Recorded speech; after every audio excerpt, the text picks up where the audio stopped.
Break it down, Cos. How dare you? Holy fine. Not much to talk about here.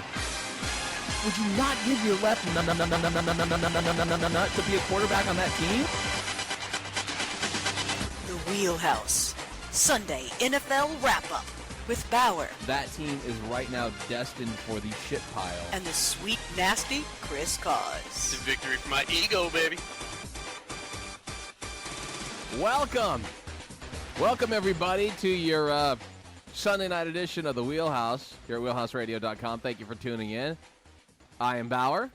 I am the sweet, nasty Chris Cos. And we, with about a minute 15 left to go in the Packers-Giants game, Eli Manning in the red zone, trying to throw a touchdown pass, goes out of bounds. But nonetheless, Jeff Peck, not here, the champ, probably, if I had to guess, at the firehouse watching this game. Why? Because with all of the sheer volume of close calls to heart attacks that he's had in this game, the only place He needs to be near a defibrillator. Yeah, I was gonna say the only place better would be the emergency room of a hospital here in the tri-state area. However, I believe he's at the next best place, which would be the firehouse. So he did tell me, he texted me earlier and said, if this game keeps being this close, I might be a little late. Go ahead and start without me. So and that was, I don't know, start of the fourth quarter or so. This has been a long game. It has. It's a long game. Normally, when I come in here and sit down in the chair, every game is over. Mm-hmm. That is not the case here in this one. There's still plenty left. Yeah, It's 107, but it feels like a long 107. Yeah, that 107 will probably last us through this entire show. That's the vibe that I'm getting. Although it does appear that the Giants are using the Eagles playbook inside of the 5-yard line. Well, we'll know for sure if there is a turnover here. Then we'll know for sure that they've been following Vince Young very closely. I suppose that's where we should start. Well, that looks like a touchdown for the Giants. I'm following behind. I'm behind here. Yeah, that's Akeem Nicks in the end zone for a touchdown. That'll help. With 58 seconds on the clock. I think that helps one of my fantasy teams. Does it? I'll tell you, it doesn't help. Sort of. And we'll be. Would you like to wager at this point right now that whether there will or will not be a Jeff Peck sighting this evening on the show? I will take the under. I think, yeah. I have a feeling it's not gonna. I have a feeling it's not gonna happen. That's all. We'll call him for an update later, though. We'll definitely call him for. Hello, I don't know what happened there. We just lost Cos. We'll definitely call him a little bit later on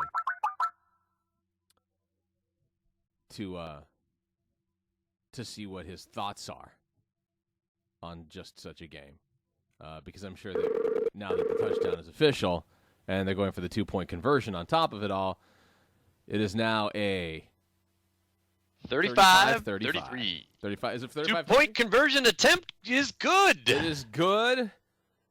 And somewhere right now, Jeff Peck, is it 35-35? 35-35. 35-35. Holy shit. If you had DJ Ware getting the call on the 2-point conversion to save your season. Good for you. Congratulations, How about this? Can I say this? If you had DJ Ware, we'll just stop it there. If you stop it there. If you had DJ Ware, wow. Good for you. Wow. Well, this game could technically go longer now, Cos. The longest game of the day could technically go longer. It's heading that way. Don't get me wrong. You've now given Aaron Rodgers 58 seconds on the clock and a timeout. Mm-hmm. Which is, I'm sure, what Jeff Beck is telling himself right now. And don't forget, it's Eli Manning. Well, Eli Manning's done. He did his job. That's what he does. Well, that's what I mean, but there's still... Oh, you mean you're going into overtime? You think, yeah, it's still Eli Manning. So, but I'll be honest, from the bits and pieces that I've seen of this game, the Giants aren't looking all that bad. They aren't looking like the Giants of, the last 3-4 weeks? 3 weeks? Whatever it was. Luckily, I don't follow their schedule that close. Let's. I don't know. I will tell you that I'm on the verge of possibly missing the playoffs in my third league because I'm going to lose to a guy who is 1-11 coming in. Oh my God. That's the worst way to go out too, and try because I've been there plenty of times. Oh, my God. That's the worst way to go out.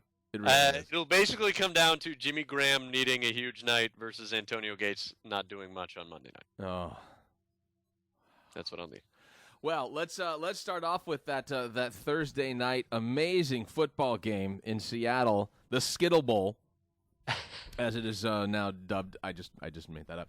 Right. Oh well, that's what Marshawn Lynch likes. That's what he likes. That's the story from that game. Marshawn Lynch showed up to the game, played very well, and then ate Skittles afterwards, and that was the storyline of that game. Not afterwards, during. That's true. That is true. After his plays, after his touchdowns, because that was the reward system that he had from his mom when he was growing up, and whatever it takes, right? Seattle will take it.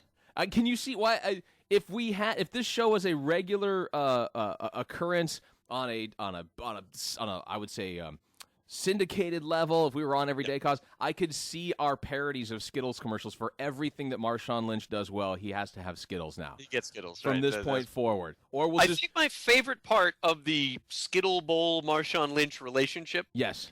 He came out somewhere in the second quarter. Yeah, and they've got him on the table, and they're working his legs. They've got him on the ground, and they're really trying to stretch out his hamstring, and then like his hip, and they're really trying to move him around.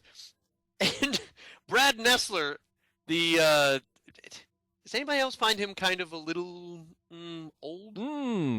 What? A little plain, a little old. He lets us know that the word from the sidelines is Marshawn Lynch has an upset stomach. So they can go ahead and launch into all of their Skittles jokes. And I'm thinking, yeah, that's how you treat an upset stomach, by working out the hamstring. Really trying to do the leg circles. That's the way. Make sure you tape that. What you're looking at. Stomach up. Tape that stomach up. That's. You know what? He's not out with an upset stomach. I understand that the Seahawks may not want to actually tell you what's wrong with him, but it's not an upset stomach. He did taste the rainbow. And it stretched his hamstring too far? I think when you're reaching for the rainbow to taste it, perhaps you should be, I would imagine, warmed up before you do something like that. Yeah, that was as much as I would like to bask in my selection of the Eagles not making the playoffs. Yes. In the preseason. Yes. As much as I would like to bask in that. The dream team. Have you seen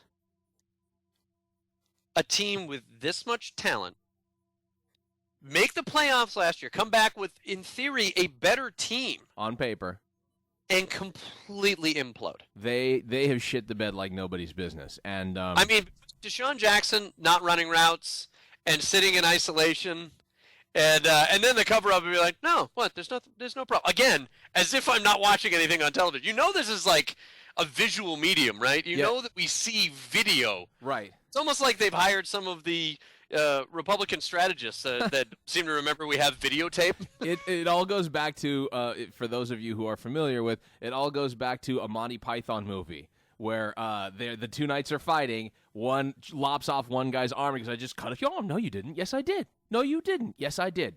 You can see the arm missing, blood squirting out. It's just a flesh wound. It's that theory. Like, it is absolutely, Deshaun Jackson, for the most part, his team hates him. At least on the offensive side of the ball, they hate him. So he's stuck sitting and talking with and hanging out with the defensive teams. And that is glaringly apparent in this game as he sits down. If he's not by himself, then the only people talking to him are defensemen. Nobody on the offense is talking with him. Now, if you are an NFL GM, which, by the way, if I may, real quick, Green Bay just scored a field goal, and they've won the game.